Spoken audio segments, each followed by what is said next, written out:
Good evening dear students, Maharashtra टेनो class.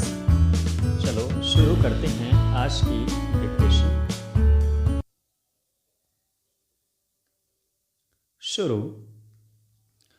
कोई भी आदेश अथवा अधिनियम हो अथवा किसी अधिनियम के तहत बनाए गए नियम हो या कोई विज्ञप्ति अथवा आदेश हो जिसका उल्लंघन दंडनीय अपराध है, इस सबको जहाँ तक उनके प्रकाशित करने का प्रश्न है, एक ही प्रकार से देखा जाना चाहिए।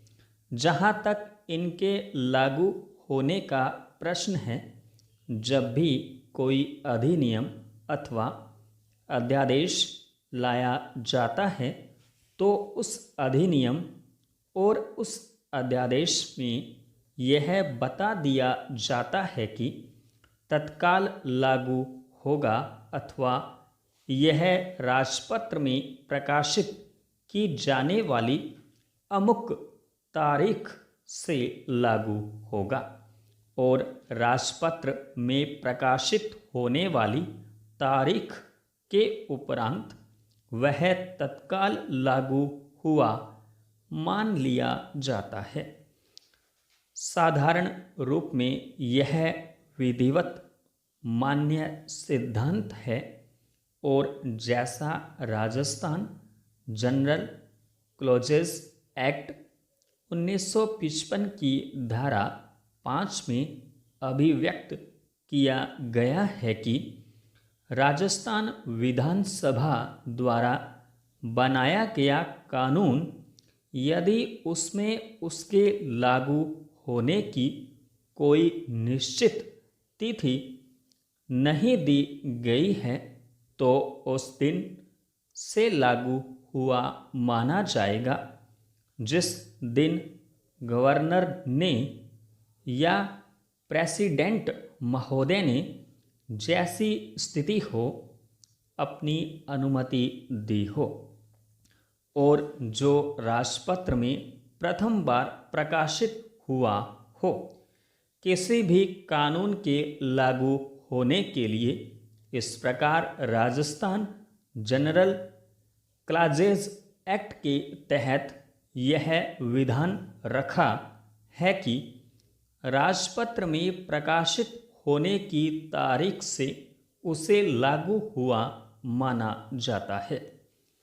राजस्थान जनरल क्लॉजेज एक्ट 1955 की धारा 25 में यह भी प्रावधान है कि कोई भी नियम, रेगुलेशन, नोटिफिकेशन, आदेश, स्कीम आदि यदि जिनका प्रकाशन राजस्थान राजपत्र में आवश्यक रखा गया हो तो उनका राजपत्र में प्रकाशित होना मात्र इस बात का प्रमाण होगा कि वह आदेश, वह विज्ञप्ति आदेश विधिवत रूप से विज्ञापित होकर प्रकाशित हो गया है। प्रस्तुत केस में यह निर्विवाद है कि दिनांक 6/10/87 का आदेश राजपत्र में प्रकाशित नहीं हुआ है और न उसका राजपत्र में प्रकाशन आवश्यक था। इसलिए उसके संबंध में राजस्थान जनरल क्लॉजेज एक्ट की उपर्युक्त अवधारणा लागू नहीं हो सकती।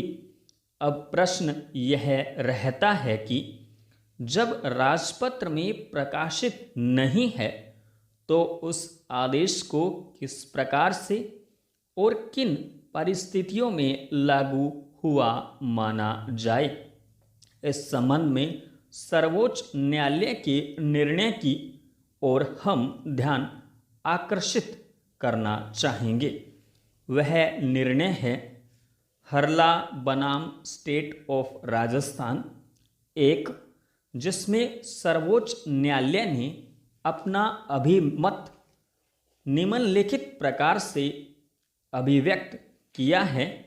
चेंज माननीय सर्वोच्च न्यायालय ने अपना यह अभिमत प्रकट किया कि किसी भी व्यक्ति को किसी अपराध के लिए उस समय तक दंडित नहीं किया जा सकता जब तक उसे उस कानून का पूर्ण ज्ञान नहीं हो कि ऐसा कोई कानून है और ऐसे कानून की जानकारी व ज्ञान वहाँ उचित प्रयासों के आधार पर सहज भाव से उसे हो गया हो, क्योंकि प्राकृतिक न्याय का सिद्धांत यह अपेक्षा करता है कि जब तक कोई कानून विधिवत रूप से प्रसारित नहीं हो जावे वह कानून का भाग नहीं बन सकता। कानून बनने के बाद उसका प्रचार और प्रसार आवश्यक है।